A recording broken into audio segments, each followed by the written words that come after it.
Hello বন্ধুরা, চলে এসেছি আরও একটা নতুন মুভি এক্সপ্লেনিং ভিডিও নিয়ে। আজকে আমি এক্সপ্লেন করতে চলেছি আর্টিকেল 370 মুভিটিকে। আর্টিকেল 370 মুভিটা আসলে কোনো মুভি নয়, এটি একটি বাস্তব ঘটনা। স্বাধীনতার এতকাল পরে একটি ঐতিহাসিক পদক্ষেপকে কেন্দ্র করে এই মুভিটি তৈরি করা হয়েছে। মুভিটি ভীষণ ইন্টারেস্টিং এবং ভীষণ সুন্দর হতে চলেছে। তো বলবো স্ক্রিপ্ট না করে আমার সাথে এই পুরো মুভিটি এনজয় করো। আর যদি তোমাদের আমাদের ভিডিওগুলো ভালো লেগে থাকে তাহলে একটা লাইক, আমাদের চ্যানেলটাকে সাবস্ক্রাইব আর বেল আইকনটা ক্লিক করতে কিন্তু ভুলো না। আর মুভিটা যদি তোমার অনেক ভালো লেগে থাকে তাহলে কমেন্টে আর্টিকেল 370 বলে কমেন্টও করতে পারো, যাতে আমরা বুঝতে পারি তোমাদের মুভিটা অনেক বেশি ভালো লেগেছে। তো চলো বেশি দেরি না করে মুভিটা শুরু করা যাক। মুভির শুরুতে আমাদেরকে জানানো হয় মহারাজ হরি সিং প্রথম থেকেই চেয়েছিল জম্মু এবং কাশ্মীর ভারতের সঙ্গে অঙ্গ হিসাবে বজায় থাকে, কিন্তু স্বাধীনতার পরে পণ্ডিত জওহরলাল নেহরু তাদের দেওয়া প্রস্তাবে রাজি ছিল না। আর পরে তার বন্ধু শেখ আবদুল্লাহের সাথে হাত মিলিয়ে নেয়। তার কিছুদিন পর থেকেই পাকিস্তানিরা জম্মু এবং কাশ্মীরের ওপর হামলা করে দেয়, কিন্তু ভারতীয় সেনাবাহিনী পাকিস্তানিদের ওখান থেকে সরাতে পারেনি। ফলে ইউএনআর এর চাপের কারণে ভারতীয় সরকারকে পাকিস্তানের সাথে একটি চুক্তি করে নিতে হয়। তারপরে শেখ আবদুল্লাহ জম্মু কাশ্মীরের একমাত্র বহু মুসলিম সংস্কৃতি রাজ্য হওয়ার কারণে কেন্দ্রীয় সরকারের কাছ থেকে জম্মু এবং কাশ্মীরের জন্য একটা স্পেশাল চুক্তির আবেদন করে, যার পরেই আর্টিকেল 370 জন্ম হয়। আর এই আর্টিকেল 370 মধ্যে ছিল এক আলাদা বিধান, আলাদা প্রধান, আলাদা চিহ্ন। আর এইভাবেই আর্টিকেল 370 মাধ্যমে আমরা জম্মু এবং কাশ্মীরকে ভারত থেকে আলাদা করে দিই। এরপর 2015-তে মুজাহিদিন বুরুন বানি ভারতের বিরুদ্ধে উত্তপ্ত একটি ভাষণ দিয়ে জম্মু এবং কাশ্মীরের ইথুয়ের মনে জায়গা করে নেয়, যার কারণে জম্মু কাশ্মীরের পরিস্থিতি খুবই খারাপ হয়ে যায়। এই কারণে কেন্দ্রীয় সরকার বুঝতে পারে 70 বছর আগে করা ভুলটি এখন শোধরাতে হবে। এরপর আমাদেরকে 5 আগস্ট 2019 সালের এই দিনটিকে দেখানো হয়, যেখানে ভারতের সংসদ ভবনে আর্টিকেল 370 ছাড়ানোর জন্য পক্ষে এবং বিপক্ষে বোঝাপড়া চলছিল, যার কারণে বিপক্ষ পার্টির লোকেরা সংসদ মাঝপথে ফেলে রেখে সেখান থেকে চলে যাচ্ছিল। এরপর দৃশ্য পরিবর্তন হয়, আমরা দেখি জম্মু এবং কাশ্মীরের শ্রীনগর শহরটিকে, যেটা আর্টিকেল 370 সরানোর 3 বছর আগের দৃশ্য ছিল। এরপর আমরা দেখি জুনি আক্তার নামের একটি মেয়েকে। সে একটি বোরখা পরে একটি ঘরের ভেতরে যায়, যেখানে সে একজন সাবিয়া নামের একটি মেয়েকে পেডিকিউর করার জন্য এসেছিল। জুন সাবিয়ার পেডিকিউর করছিল আর তাকে নেল পেন্টের ডিজাইন দেখতে দিয়েছিল। সে সেখানে মুজাহিদিন বুরহান বানির সঙ্গে অন্য একটি মেয়েকে দাঁড়িয়ে আছে, সেই ছবিটা সে দেখে নেয়। তারপর আমরা জানতে পারি সাবিয়া বুরহান বানির প্রেমিকা ছিল। আমি এখানে আমার সুবিধার জন্য বুরহান কথাটির উচ্চারণ করেছি এই ব্যক্তিকে উল্লেখ করার জন্য। সেই ছবিটা দেখার পর সাবিয়া জুনকে ওখান থেকে চলে যেতে বলে। তখন জুন সাবিয়াকে জানায়, তোমার আগেও সে 4 জন মেয়েকে নিজের প্রেমের জালে ফাঁসিয়ে মেরে ফেলেছে, আর সে তোমার সাথেও এমন করতে পারে। সেই কারণে তুমি আমাদেরকে তার ঠিকানার ব্যাপারে বলে দাও, এবং তুমি যদি তার ঠিকানা আমাদেরকে না দাও তাহলে পুলিশ এসে তোমাকে এখান থেকে গ্রেফতার করে নিয়ে যাবে। ভয়তে সাবিয়া জুনকে বুরহানের ব্যাপারে সব বলে দেয় এবং তার ঠিকানাটাও দিয়ে দেয়। এরপর জুন খাবরি আলী স্যারকে ফোন করে, সব কথা বলে দেয়, কিন্তু খাবার আলী জুনকে কিছু না করার জন্য বলে দেয়। সে আসলে মনে করেছিল এই খবরটি আসলে একটি জাল খবর। তারপর জুনি ইয়াস চৌহানকে কল করে, যে কিনা আসলে একজন সিআরপি অফিসার ছিল। তারপর জুনি ইয়াসের সাথে দেখা করে এবং বুরহানের লোকেশন আর ডিটেলস তাকে দেয়। তার সঙ্গে এটাও বলে যে বহু কষ্টের পর তারা বুরহানের লোকেশন পেয়েছে। তখন ইয়াস জুনির কাছে খবর আলী স্যারের পারমিশনের কথা জিজ্ঞাসা করে, যেটা কিনা আসলে তাদের কাছে ছিল না। তারপরে ইয়াস জুনির কথা মেনে নেয়। রাতের বেলা জুনি আর ইয়াস তাদের সঙ্গীদেরকে নিয়ে বুরহানের লোকেশনে পৌঁছে যায়, কিন্তু সেখানে বুরহান ছিল না। আর তখন জুনি দেখতে পায় যে কিছু লোক অন্ধকারের মধ্যে দিয়ে পালিয়ে যাচ্ছে। এটা দেখে জুনি তাদের ওপর ফায়ার করে দেয়, ফলে অপর দিক থেকেও জুনির ওপরে ফায়ার দেয়। দুদিকের মধ্যেই ফাইটিং শুরু হয়ে যায়। এর মধ্যেই ওই পালিয়ে যাওয়া লোকটির ফায়ারিং এর ফলে মারা যায়। তখন জুনি কাছে যায় এবং তাদের চেহারাগুলো দেখে, আর সে দেখতে পায় সেখানে বুরহান মারা গিয়েছে। এটা দেখার পর জুনি খুবই খুশি হয়েছিল, কারণ এটা তাদের জন্য খুব বড় একটি অ্যাচিভমেন্ট। আর তখনই জুনি খবর দেয় তার স্যারকে, এবং তার স্যারকে ফোন করে, তাকে জানায় যে তারা বুরহানকে মেরে ফেলেছে। কিন্তু খাবার আলী স্যার তাকে বলে, তুমি জানো না তুমি কত বড় একটা গন্ডগোল করেছো। এরপর আমরা দেখতে পাই খবরটি জম্মু কাশ্মীরের সিএম এর কাছে পৌঁছে গিয়েছে। এরপর ইয়াকুব শেখ নামের একটি আতঙ্কবাদী নিজের কিছু সঙ্গীদেরকে জানায় যে বুরহানের মৃত্যুর প্রতিশোধ আমরা অবশ্যই নেব।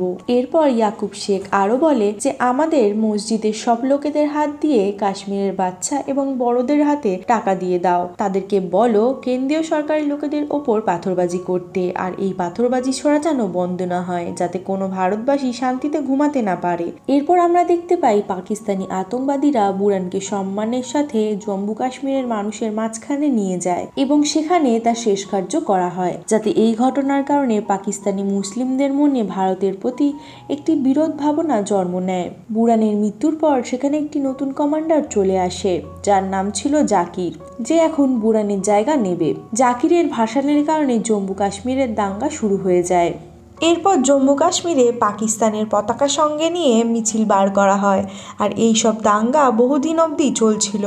পরের সিনে আমরা দেখতে পাই জুনি ইন্টেলিজেন্সের ডিপার্টমেন্টের অফিসে এসেছে, আর দুজন হায়ার পোস্টের অফিসার খাবার সেরে পারমিশন না নেওয়ার জন্য তাকে কথা শুনতে হয়, আর কাশ্মীরের আতঙ্কবাদী হামলার কারণ হিসাবে তাকে দায়ী করা হয়। খাবার স্যার জুনি ট্রান্সফার দিল্লিতে করে দিয়েছে, যাতে সে আর কোনোদিনও এমন কোনো ভুল না করতে পারে। এরপর জুনি দুঃখী হয়ে নিজের ছোটবেলার কথা মনে করে, আর কিছুক্ষণ পরে দিল্লি যাওয়ার জন্য সে সেখান থেকে রওনা দেয়। এরপর দৃশ্য পরিবর্তন হয়, আমরা 21শে জানুয়ারি 2017 দৃশ্য দেখতে পাই, যেখানে দিল্লিতে রাজেশ্বরী স্বামীনাথন, যে কিনা একজন জয়েন্ট সেক্রেটারি ছিলেন, সে প্রাইম মিনিস্টারের অফিসে যাচ্ছিল। আর তখন বৃন্দা নামের একটি নিউজ রিপোর্টার রাজশ্রীর কাছ থেকে কাশ্মীরের হওয়া দাঙ্গার ব্যাপারে প্রশ্ন করে, কিন্তু রাজশ্রী তার প্রশ্নের উত্তর না দিয়েই সেখান থেকে চলে যায়। এরপর আমরা দেখতে পাই ইয়াশ চৌহান জুনির সাথে ফোনে কথা বলে। তখনই আমরা জানতে পারি জুনিকে মন্ত্রীর সিকিউরিটির জন্য রাখা হয়েছে। তখন ইয়াশ জুনিকে বলে সবকিছু ঠিক হয়ে যাবে, তুমি একটু ধৈর্য ধরো, আর আমার মনে হয় তুমি কিছুদিনের মধ্যেই আবার কাশ্মীরে ফিরে আসবে।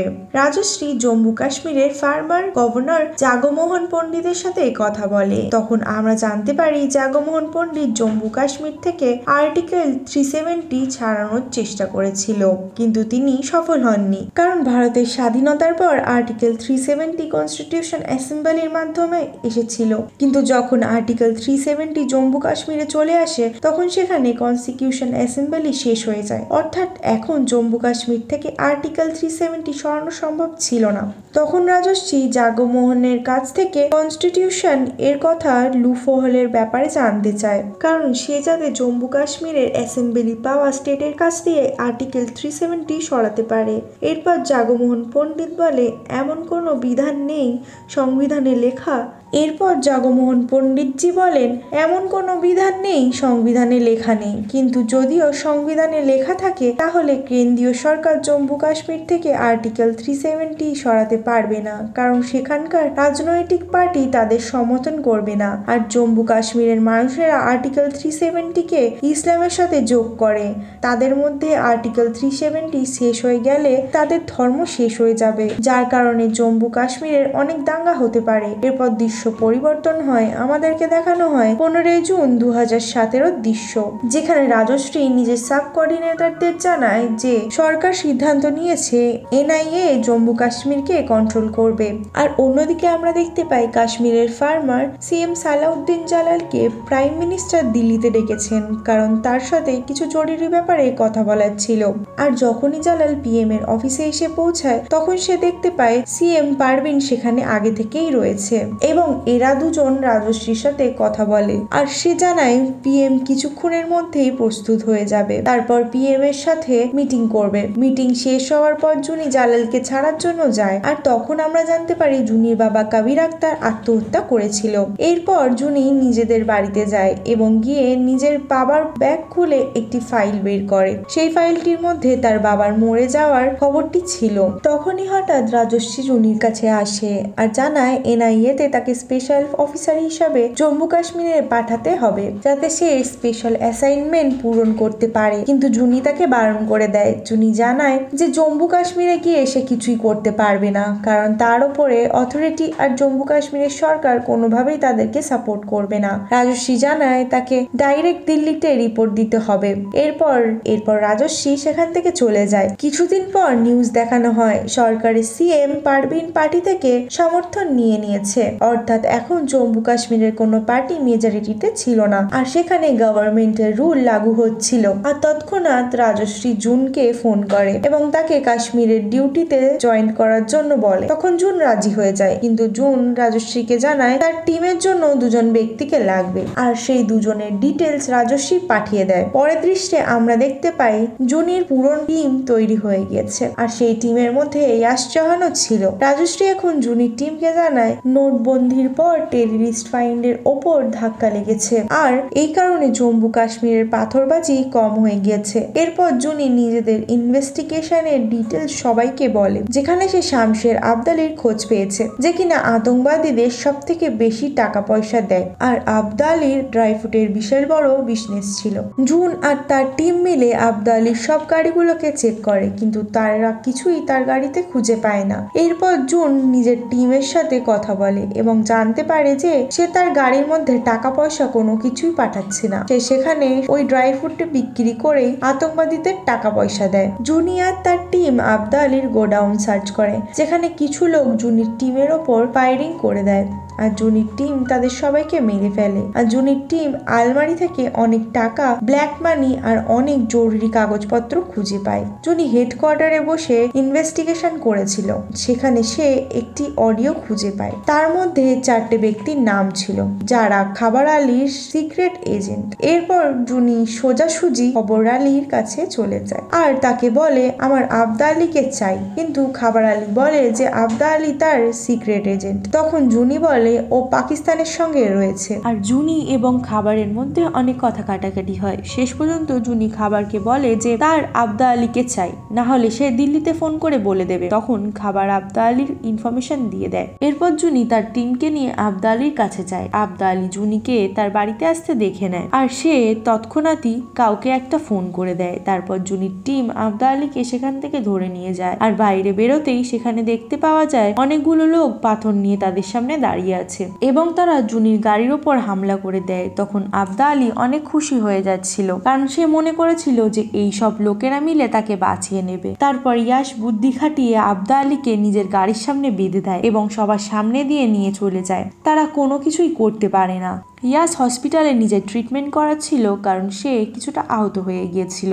আর তখনই তাদের সাথে দেখা করতে হাসিম আসে। তখন তাদের সাথে কথা বলে জুনি জানতে পারে জম্মু কাশ্মীরের নেতা পাথরবাজিদের সাথে মিলে রয়েছে। পরের দৃশ্যে আমরা দেখতে পাই পারভিন জালালের দুই পার্টির একসাথে জোট বেঁধেছিল, কারণ যাতে তারা গভর্নর রুলকে সরিয়ে দিতে পারে। জালাল এই সবকিছুই ইয়াকুব শেখের কথা শুনে করছিল, কারণ যাতে তারা সবাই জম্মু কাশ্মীরের আত্মবাদ বাড়াতে পারে। পারভিন পেপার সাইন করে, আর তখনই তাদের সাথে দেখা করতে হাসিম আসে। তখন তাদের সাথে কথা বলে জুনি জানতে পারে জম্মু কাশ্মীরের নেতা পাথরবাজিদের সাথে মিলে রয়েছে।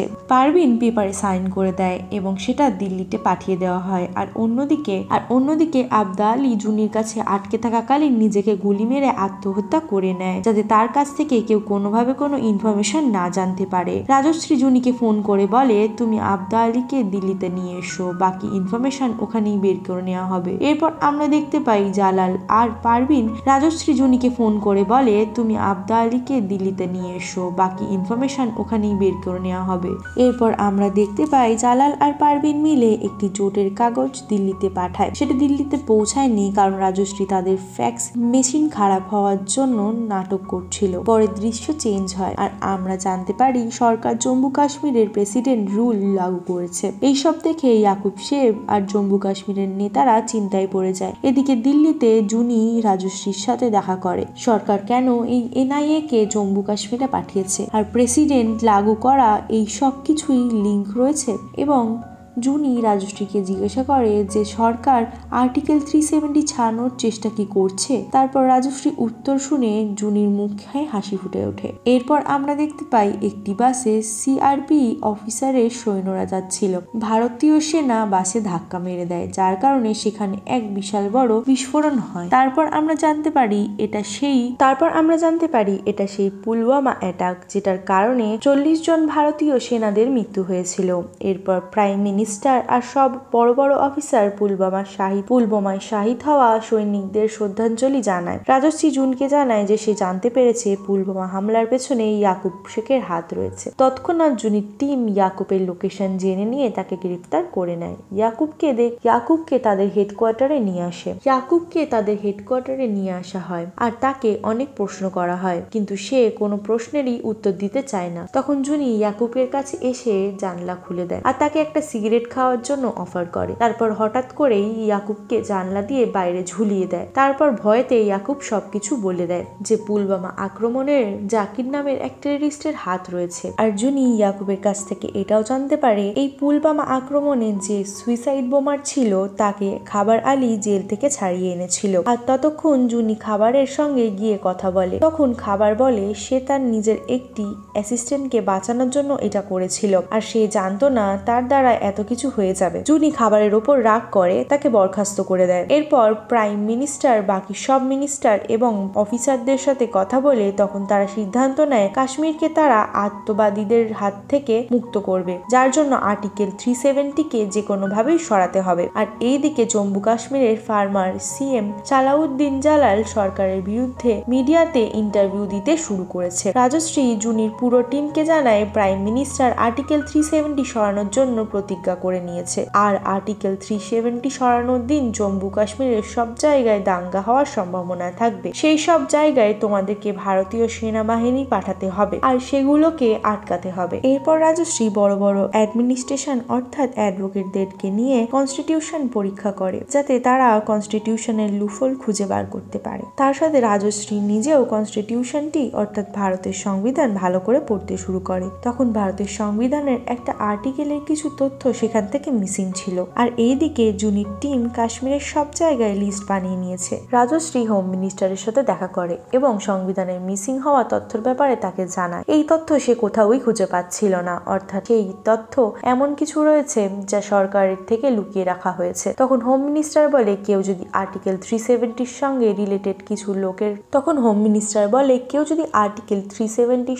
রিলেটেড কিছু লোকানোর থাকে তাহলে সে এমন একটা জায়গায় লোকাবে যেখানে কেউ খুঁজে না বার করতে পারে। এই কথার মাধ্যমে রাজশ্রী বুঝে যায় যে সেটা কোথায় খুঁজতে হবে। এরপর দৃশ্য পরিবর্তন হয়। জুনি আর তার সহকারী জম্মু কাশ্মীরের সরকারি লাইব্রেরিতে যায় যেখানে জুনি সংবিধানের সেই তথ্য খুঁজে পেতে পারে। জুনি আর তার সহকারীরা নিজেদের আইডেন্টিটি পরিবর্তন করে নিয়েছিল যাতে সেখানে কেউ তাদের জানতে না পারে যে তারা সেখানে কি করতে এসেছে বা কি খুঁজতে এসেছে। তারপর জুনি সেই লাইব্রেরিতে সংবিধানের পুরনো তথ্য খুঁজে পায়। এটা ভারতের সংবিধানের অংশ থেকে মিসিং ছিল। আর অন্যদিকে আমরা দেখতে পাই জাকির জুনির ছবি সহ তার ব্যাপারে জানতে পেরে গিয়েছে। সেই কারণে সে জুনির ওপর হামলা চালানোর আদেশ দিয়ে দেয়। জুনি আর তার সহকারী সংবিধানের সেই কাগজটি নিয়ে যখন লাইব্রেরি থেকে বেরিয়ে যাচ্ছিল তখন একটি বাইকে কিছু লোক এসে তাদের উপর আক্রমণ করে দেয় এবং তাদের গাড়িও ধ্বংস করে দেয়, কিন্তু জুনি তার সহকারী কোনোভাবেই সেখান থেকে বেঁচে ফিরে আসে। আর সেই তথ্যটি এখন রাজশ্রীর কাছে পৌঁছে গিয়েছে। তারপরে সেই প্রাইম মিনিস্টার আর হোম মিনিস্টারের সাথে মিটিং করে। তখন আমরা জানতে পারি যে এই তথ্যটি সংবিধান থেকে সরিয়ে দেওয়া হয়েছে কারণ যাতে ভারত সরকার কোনোভাবেই কাশ্মীরকে নিজের অংশে যোগদান না করতে পারে। তারপর প্রাইম মিনিস্টার আর্টিকেল 367 ব্যাপারে জানতে পারে যেটার মাধ্যমে প্রেসিডেন্ট নিজের ক্ষমতা আর্টিকেল 370 সরিয়ে দিতে পারে। আর এইদিকে নিউজ রিপোর্টার বৃন্দাও জানতে পেরে যায় যে সরকার নতুন করে বিল পাস করবে যার মাধ্যমে ল অ্যান্ড অর্ডার ডিস্টার্ব হতে পারে। এরপর আমরা দেখতে পাই খাবার আলী পাকিস্তানের ভারতের কিছু জরুরি ইনফরমেশন পাঠিয়ে দিয়েছে, অর্থাৎ খাবার পাকিস্তানের সাথে মিলে রয়েছে। তারপর আমরা দেখতে পাই জম্মু কাশ্মীরকে ভারতীয় সেনাবাহিনীর পুরো ঘিরে ফেলেছে যাতে সেখানে কোনোভাবেই কোনো আক্রমণ করা সম্ভব না হয়। আর সেখানে সব মোবাইল নেটওয়ার্কও বন্ধ করে দেওয়া হয়েছে। আর সেখানকার কিছু নেতা মন্ত্রীদের ঘরও বন্দী করে নেওয়া হয়েছে যাতে তারা কোনোভাবেই কোনো দাঙ্গা সৃষ্টি করতে না পারে। আর অন্যদিকে পাকিস্তানের সেনাবাহিনীও